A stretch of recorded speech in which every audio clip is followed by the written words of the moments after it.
Hello everybody, welcome back to a brand new episode of our NASCAR Heat 5 career mode here on the channel. I hope you're all having a great day. Today we head to Talladega Super Speedway, and either big opportunity for us to claw our way back above the cut line, or a big opportunity to go from 18 points below the cut line to significantly worse than 18 points below the cut line. So we're hoping for the first option here today in this Alabama 500 here in this middle race of the round of 12. No qualifying coming your way because we know, as usual, when it comes to play tracks, it's impossible to qualify better than, probably 38, 37, 36 place. So we come into this one just starting from the back of the pack and hoping for the best. We got a brand new livery here in Talladega from D-Money in our Discord server, the Bush Beans car, trying to take us to victory lane as we are underway in this middle playoff race from Talladega Super Speedway. We got one win so far in our Cup Series career in this, Volume 2 career mode, and, well, you know what? That was at Daytona, so we could go back to back here with a restricted plate win once again at Talladega Super Speedway. That would certainly be ideal. When we come into this race,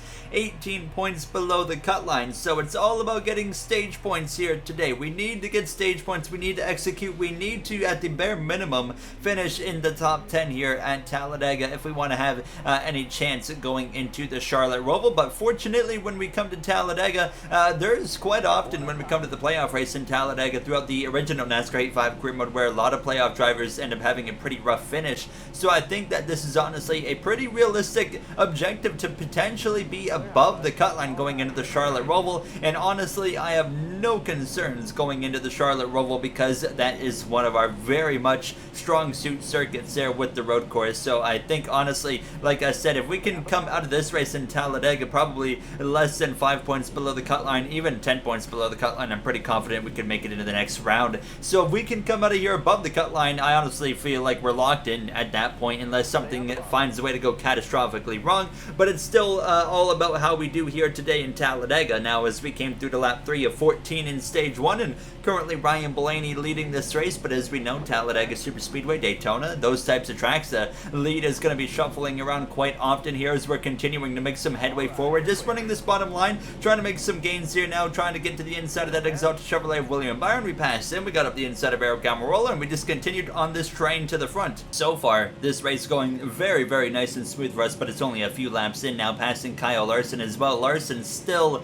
winless in this season, in his re-debut into the NASCAR Cup Series season. This would be, as this is the 2021 timeline, and Larson's been so strong and had a chance to win in the last episode and then threw it away on the literally final lap to Kyle Busch, who won instead and locked himself into the next round of the playoffs. Well, we see a playoff driver win here today, hopefully so, and hopefully it is myself that is able to pull it off, but already towards the halfway point of the stage, and now up at a P12, continuing on this inside line. A lot of 3-wide action here in Talladega, but I was just taking the patient route to the front. We could have made some moves to the middle, even to the top, and tried to make things a little bit quicker. However, I took the safe option and was just really patient about it, and we were closing in towards the front. Chase Elliott, Brad Keselowski was our top two as we were now passing the 42 of Ross Chastain. Behind Timmy Hill now in that number 66, who moves up the track, leaves the door open, a little bit of contact between himself and I, but then I started to get the elbows out a little bit after I got past that 66, and behind Brad Keselowski, I saw an opportunity right here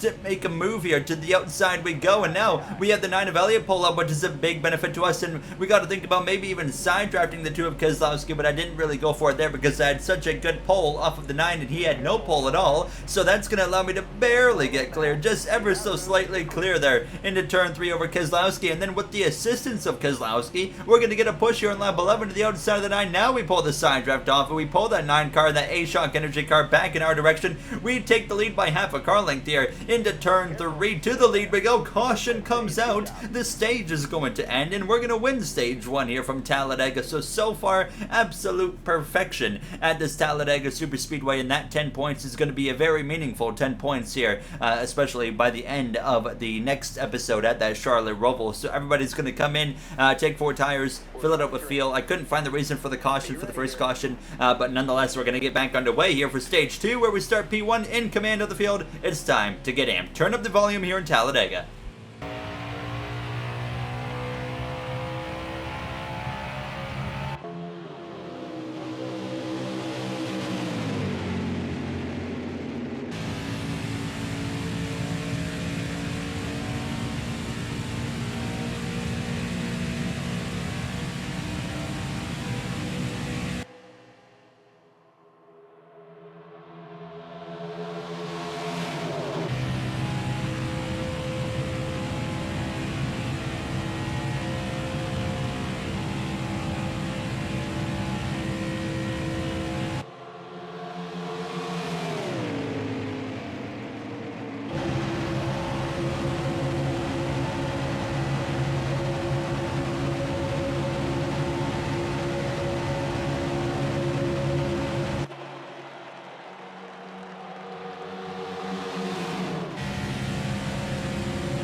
there you have the M segment now as we are 3 wide for the lead down the back straightaway. There goes through the 14 of Briscoe as well, the 23 of Bubba Wallace, the 2 of Kozlowski, the 66 of Hill. We just got absolutely swarmed right there down that back straightaway. Gave up some spots, but do get back past that number 23, 11, 23 car of Bubba Wallace there. As we now looked back to the outside of Timmy Hill, you can see now that I was up front, I was a little bit more open to getting the elbows out, being a little bit more aggressive here, but unfortunately that aggression kind of hurts me a little bit here. Now we got stuck on the outside here alongside Michael McDowell as we exit turn 2, lap 16. The caution's gonna fly as Josh Bilicki goes crashing on the exit of that corner. Multiple cars pile in, but it's just one car actually going around of Bilicki, and that is going to bring an opportunity to myself to come into the pits, and we are the only one other than the guy that crashed, or Josh Bilicki, to come into the pits. Why did we pit? So everybody stayed out. We pitted because we can make it to the end of the stage by pitting now, while everybody else can't. Why didn't anybody else pit? I have no idea. However, we are here for one reason and one reason only right now. This is our objective in Talladega, is to score as many points as possible to get ourselves above that cut line going into the Charlotte Roval. So sometimes we need to make some tough decisions, and I felt like my best opportunity was coming into the pit lane, taking the tires, taking the fuel, and being able to make it to the end of the stage, because I do not want to have to go through a green flag pit stop and risk a speeding penalty, risk potentially losing a bunch of positions and falling outside of stage points. This felt like the safest option for me to be able to get stage points here now, but the only way this works though, of course, is if it does stay green. Now if we do get a caution, everybody will pit and we can actually stay out, so that would also be a benefit there. So really either way is going to work out tremendously for us to get points. It's like a guarantee to get points instead of an unknown. But I was following Martin Truex Jr. actually through the grid here, and he was pulling me along very nicely. We were closing back in towards the top 20 here, getting up the inside of Ryan Newman now with 5 laps to go on the stage, doing a really nice job following this 19 as it goes crashing. Contact with the 19 of Truex into the outside wall. We go, big damage there to both the 19 and myself, and there goes the whole strategy. 14 seconds of damage. We're gonna have to immediately come into the pit lane to repair that, and for the 3rd race in a row, the 19 of Martin Truex Jr. finds himself out of the race. So we were all the way at the back of the grid again with the repairs that we had to make, and it was only a 1 lap dash in stage 2, which means I couldn't do anything, and we crossed the line for 38th place as Cole Custer would win the stage in not a very favorable turn of events for us here in this Busch Beans number 27 Chevrolet Camaro for Richard Childress Racing. Not at all what we wanted to see. So we would come into the pit lane again because we were already at the back as everybody outstayed out. So we get back underway for stage 3, and you know, I wasn't paying a whole lot to where the playoff drivers were in this race, but we know that we just took a hit right there in stage 2, and now with 15 laps to go after not getting stage points, we really have to go for a top 5 at the bare minimum here in Talladega. And if we can get a top 5 in this race,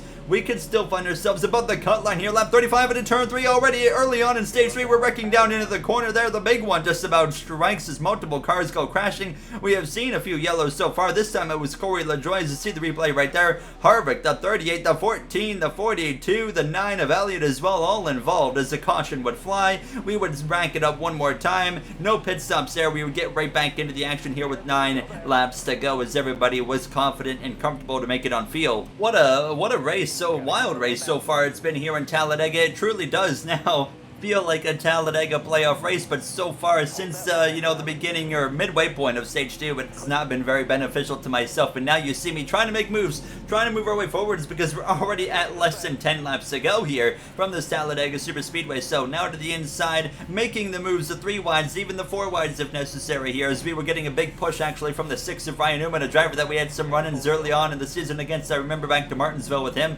but now right behind that 2 of Brad Keselowski. But we have the pace. We know how to get to the front of these plate tracks now. We proved that Daytona where we won for the first time in our Cup Series career. Getting the elbows out, trying to make different things work, not getting stuck in one lane, jumping into the middle here. Unfortunately, middle lane didn't work very well, so I'd actually have to bail back out, get down to the inside after losing a little bit of ground, getting to the inside of Eric Almirola. However, couldn't quite complete the pass on Eric Almirola. He would keep himself ahead of me as we kind of got checked up a little bit on the inside, and we would just continue to try and move our way forwards. We were now with just 4 laps to go in this this Talladega race, and we hadn't gone anywhere in a few laps really now, as we are once again behind that Smithfield Ford Mustang, having to back out of the gas a little bit. Not enough room there between himself and the yellow line, but now we're trying to get to the inside again of Almirola. It was a tough pass on Eric Almirola. It was taking a while to go anywhere from once we got to about 22nd through the 18th area, still trying to pass the 10 who would get himself back in front of me, but finally approaching 2 laps to go, we pass Eric Almirola. We move up into P13 here as we head down into turn 1. 2 laps to go in Talladega already.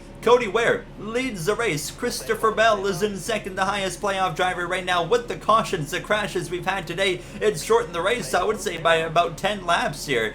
So we've had about, 10 less laps of green flag racing, which has really shortened the length and the amount of time that we've had to be able to do things here in this Talladega Super Speedway. Cody Ware continues to lead. You see Bubba Wallace up there in the mix at 34 of McDowell, the 43 of Jones, one of our rivals. We have entered the top 10, and there's not many playoff drivers up here with us, which is great for us, and there's a lot of playoff drivers that are towards the back part of the pack, which is even better for us here. Now, white flag in there, we make it to the white flag. Christopher Bell, he goes to the inside of the number 51 of Cody Ware into turn 1, and he's going to take the lead of the race here on this final lap in Talladega. Bell, for the 3rd time this season, is potentially about to win again and put himself into the round of 8. He didn't get his first win of the season until the Indianapolis road course late in the regular season, and that punched his ticket to the playoffs. He's been on fire ever since, and he's about to take that to a plate track here as we're 3 wide in the middle, up into 5th place as we dive down into turn 3. Slipstream from the 51 of Cody Ware. Byron on the inside there, and that number 24 car in 3rd place. The caution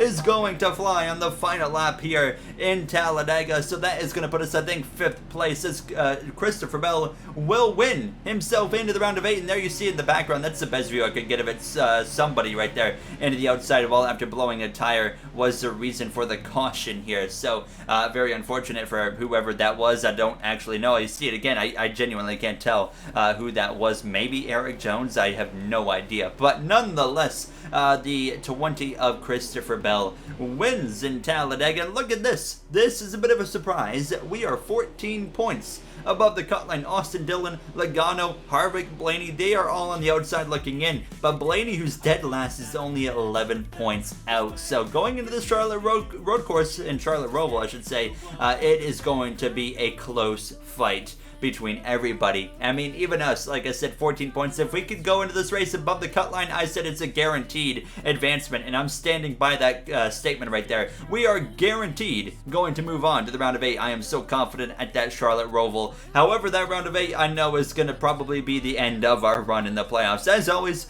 if you guys enjoyed, you know what to do. That's going to do it for me here, and I will see you guys in the next one at that Charlotte Roval, where we determine the final 8 drivers to fight for the championship, and hopefully we are a part of that grid. I'll see you guys in the next one. Have a great day, everybody.